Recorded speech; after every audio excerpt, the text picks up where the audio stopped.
Alors nous retrouvons Dominique Raymond pour lire Le papier peint jaune de Charlotte Perkins Gilman, qui a été traduit par le collectif de traduction des éditions des femmes. Il est donc publié aux éditions des femmes Antoinette Fouque. Je vous présente en quelques mots cet ouvrage et la lecture de Dominique Raymond. Cloîtrée dans une maison de campagne isolée et tenue à l'écart de toute activité par son mari médecin, une jeune mère dépressive, après la naissance de leur enfant, brave en secret l'interdiction qu'il lui pose d'écrire. Désœuvrée, elle sombre dans la fascination pour l'affreux papier peint de la chambre à coucher. Elle finit par y voir, en miroir, une femme séquestrée derrière les arabesques.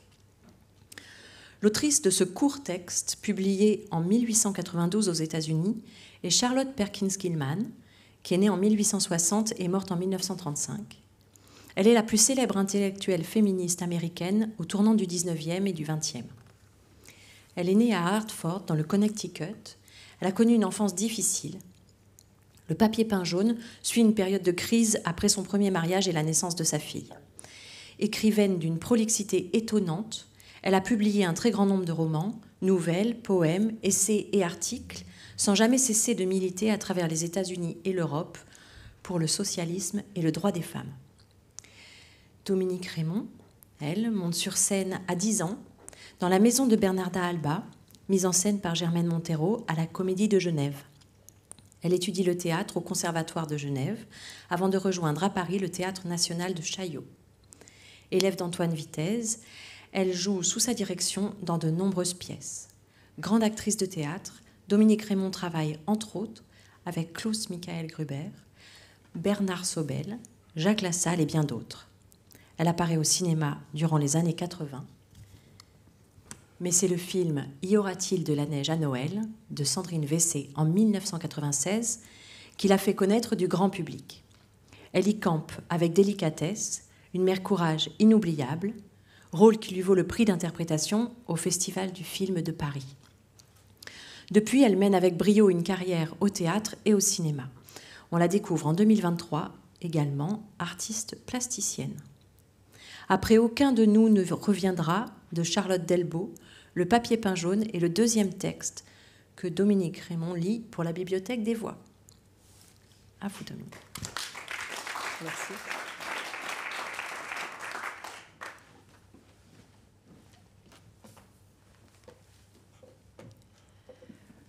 L'insolite, c'est que des gens aussi ordinaires que John et moi se retrouvent l'espace d'un été installés dans une demeure ancestrale.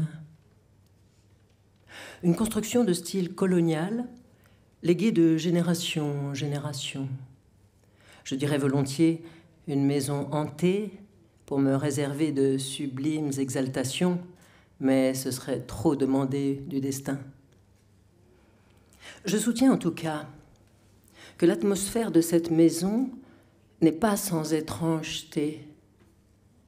Parce qu'enfin, pourquoi l'aurait-il laissée à si bas prix? Et pourquoi serait-elle restée si longtemps inhabitée? La maison est très isolée, éloignée de la route, à 5 bons kilomètres du village. C'est un endroit merveilleux, évoquant des descriptions littéraires de paysages anglais avec leurs innombrables petites maisons encloses de haies et de murets, fermées de petits portails abritant toute une population de jardiniers et de gens du peuple. Je n'aime pas du tout notre chambre. J'en voulais une au rez-de-chaussée, ouvrant sur la véranda, avec une fenêtre couverte de roses étendue d'un merveilleux chintz vieux style. Mais John n'a rien voulu savoir.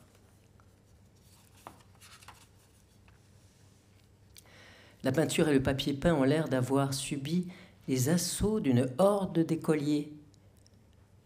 Il se décolle, ce papier peint, par grands lambeaux tout autour de la tête de lit, aussi loin que j'étende les bras, et en face du mur, près du parquet, une large plaque. Je n'ai jamais vu un papier en plus piteux état. La couleur est repoussante, répugnante presque, d'un jaune douteux et oppressant, étrangement fané par la lente érosion du soleil. Par endroits, un orange d'étain et blafard. Ailleurs, une teinte maladive et sulfureuse. Nous sommes ici depuis 2 semaines, et depuis ce premier jour, je n'ai pas eu envie d'écrire. Je suis assise près de la fenêtre dans cette horrible chambre d'enfant, et tant que j'en aurai la force, rien ne pourra m'empêcher d'écrire autant que je veux. Personne ne peut avoir une idée de l'effort que me coûte le peu que je fais, m'habiller, donner des ordres. Au début, John voulait faire retapisser la chambre, mais il a déclaré ensuite que j'y accordais trop d'importance et que rien n'est plus mauvais pour une malade des nerfs que de s'écouter ainsi. Il a ajouté qu'après le papier peint, ce serait le lit de bois, puis les barreaux aux fenêtres, puis le portillon en haut de l'escalier, et ainsi de suite. Je voudrais pouvoir me rétablir au plus vite. Mais je ne dois pas y penser.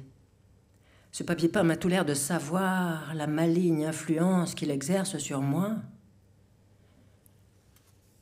À intervalles réguliers, le motif pend, comme une tête coupée dont les 2 yeux jaillis de leurs orbites vous fixent immobiles et révulsés. Tant d'obstination dans l'impertinence me rend littéralement furieuse. En haut, en bas, sur les côtés, partout les têtes rampent, et toujours ces yeux absurdes et fixes. À un endroit, les yeux courent de part et d'autre d'un raccord mal fait, l'un un peu plus bas que l'autre. Je suis souvent seule en ce moment.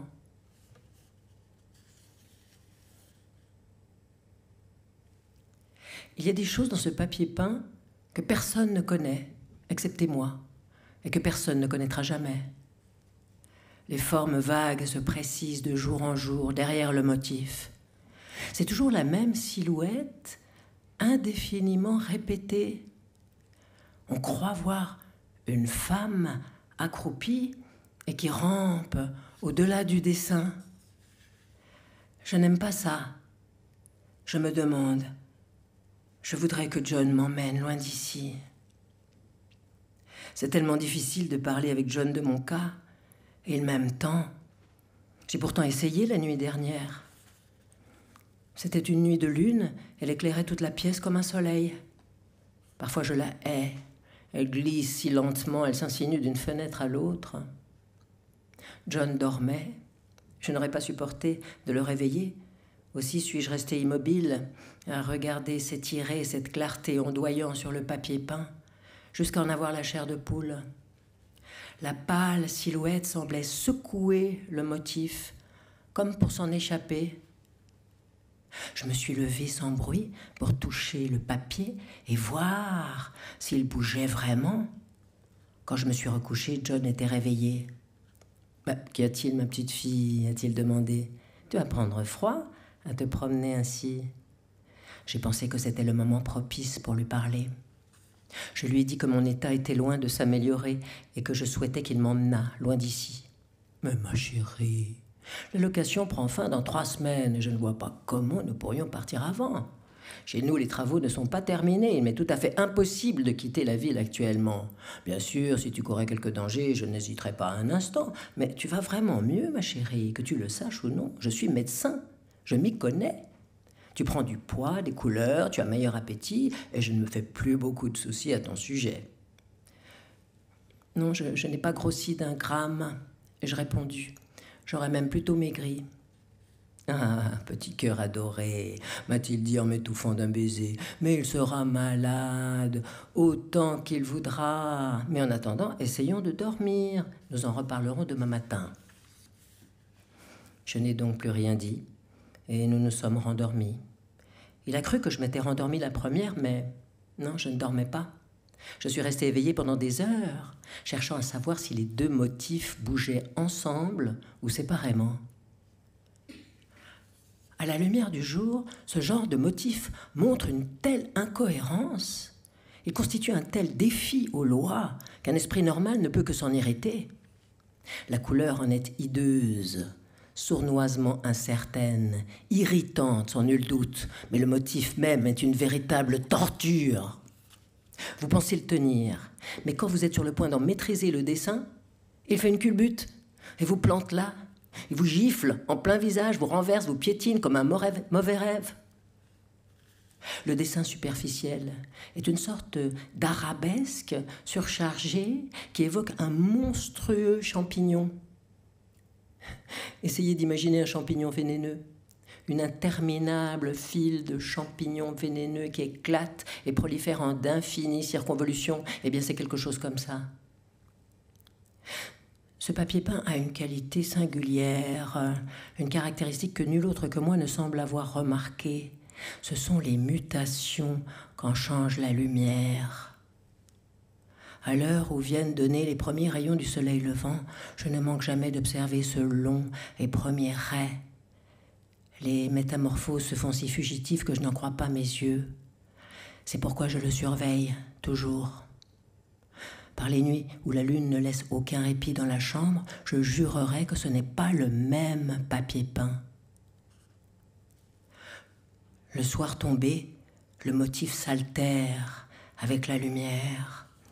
Le crépuscule, la chandelle, la lampe, le clair de lune surtout, le déforme en une série de barreaux.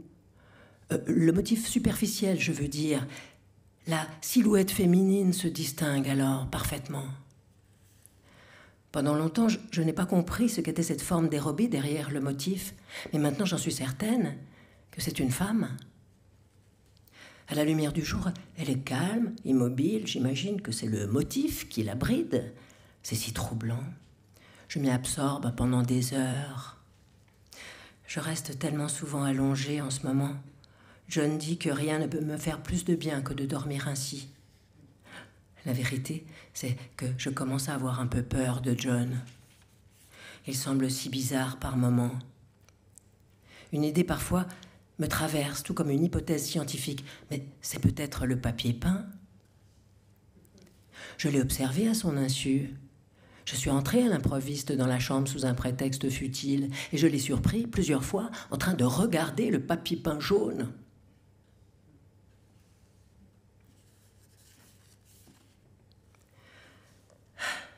Je ne peux pas partir avant d'en avoir découvert le secret. Il reste encore une semaine, je pense que ça suffira. Je me sens vraiment mieux. La nuit, je dors peu, mais c'est tellement passionnant d'en observer l'évolution.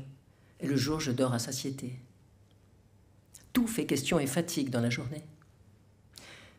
De nouvelles excroissances apparaissent tous les jours sur les champignons, et avec elles des nouvelles ombres jaunâtres.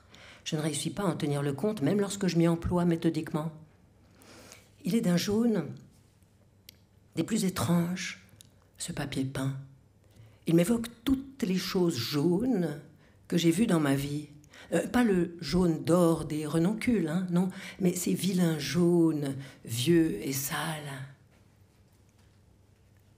Autre chose au sujet de ce papier peint, l'odeur.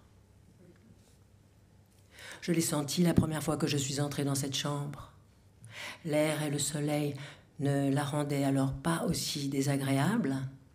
Après une semaine de brouillard et de pluie, que les fenêtres soient ouvertes ou fermées, l'odeur persiste. Elle se répand dans toute la maison. Je la retrouve partout. Elle flotte dans la salle à manger, elle rôde dans le salon, elle se cache dans le hall, elle me guette à l'affût dans l'escalier. Elle imprègne mes cheveux. Même en promenade, hein, si je tourne brusquement la tête, je la surprends. Elle est là, cette odeur.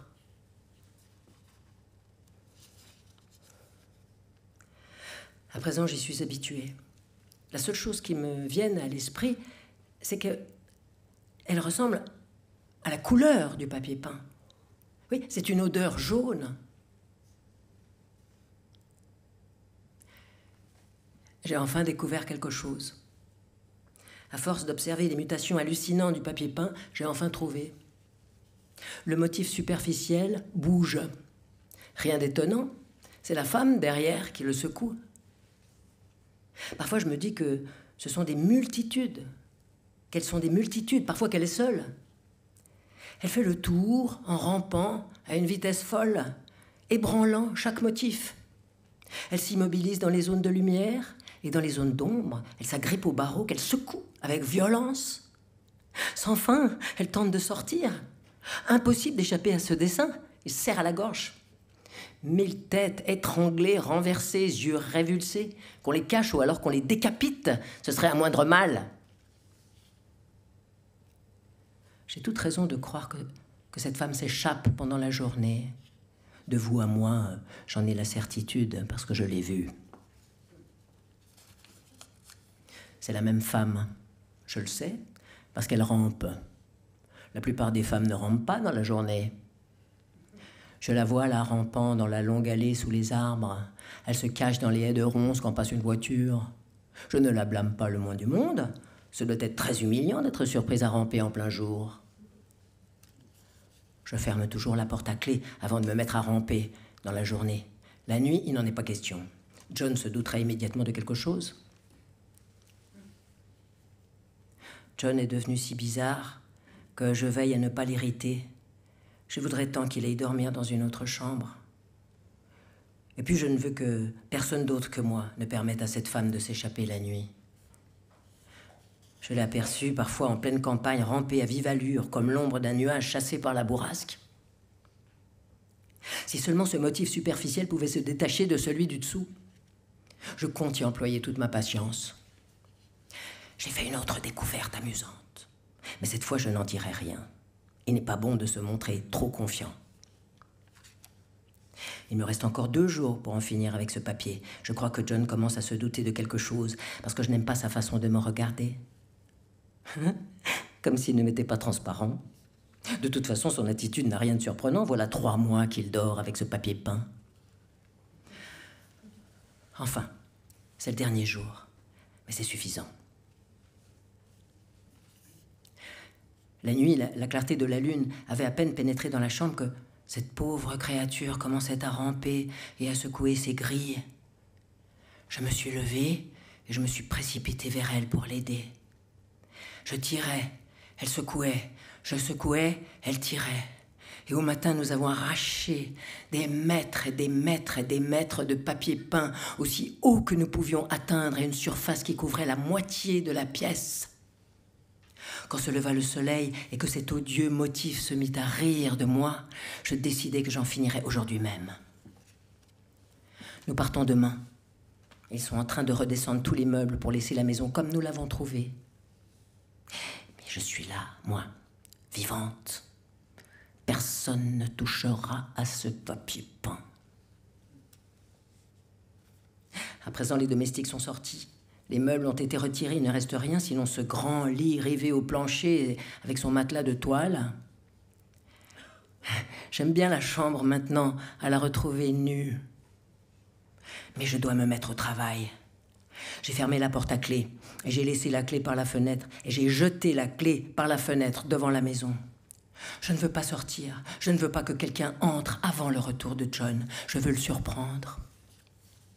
J'ai une corde dans ma chambre. Si cette femme réussit à s'échapper, je pourrais toujours l'attacher.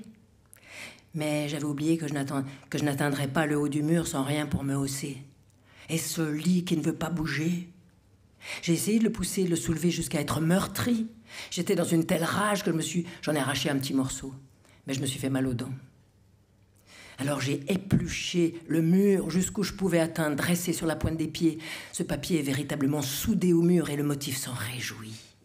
Toutes ces têtes étranglées, ces yeux révulsés, ces champignons qui prolifèrent et s'agitent, hurlent leur dérision. J'en suis arrivée à ne plus aimer regarder par la fenêtre. Ces femmes qui rampent sont partout. Elles rampent si vite. Je me demande si, comme moi, elles sont toutes échappées de ce papier peint. Mais je suis solidement attachée par la corde que j'avais si bien cachée. Ce n'est pas moi que vous entraînerez là-bas sur la route. C'est si agréable d'être là, libre, dans cette grande chambre, et de ramper quand bon me semble. L'épaule bien coincée dans le sillon du mur, je ne peux pas perdre mon chemin. Mais pourquoi John est-il à la porte ? Inutile, jeune homme, vous ne pouvez pas l'ouvrir. Comme il crie et tape. Voilà qu'il demande une hache maintenant. Ce serait vraiment dommage de défoncer une si belle porte. « John, chérie, » ai-je dit d'une voix douce, « la clé est en bas, sur le perron, sous une feuille de bananier. » Il n'a rien su dire pendant quelques minutes. Puis je l'ai entendu très calme. « Ouvre la porte, chérie. » « Je ne peux pas, » ai-je répondu. « La clé est devant la porte d'entrée sous une feuille de bananier. » Je l'ai répété une fois, plusieurs fois, doucement, lentement, tant et si bien qu'il a dû descendre pour aller vérifier. Et il l'a trouvé, naturellement, et il est entré. Et il s'est arrêté net sur le seuil. « Que se passe-t-il » a-t-il crié. « Pour l'amour de Dieu, mais que fais-tu » Je continue à ramper, comme si de rien n'était, non sans lui avoir lancé un regard par-dessus mon épaule. J'en suis venue à bout, finalement, et je dis, en dépit de toi, j'ai arraché tout le papier peint, et tu ne risques pas de m'y renfermer. Pourquoi a-t-il fallu que cet homme s'évanouisse ? Car il s'est évanoui, et il est tombé juste en travers de mon chemin près du mur. Oh, à chaque fois, il me faut ramper par-dessus son corps.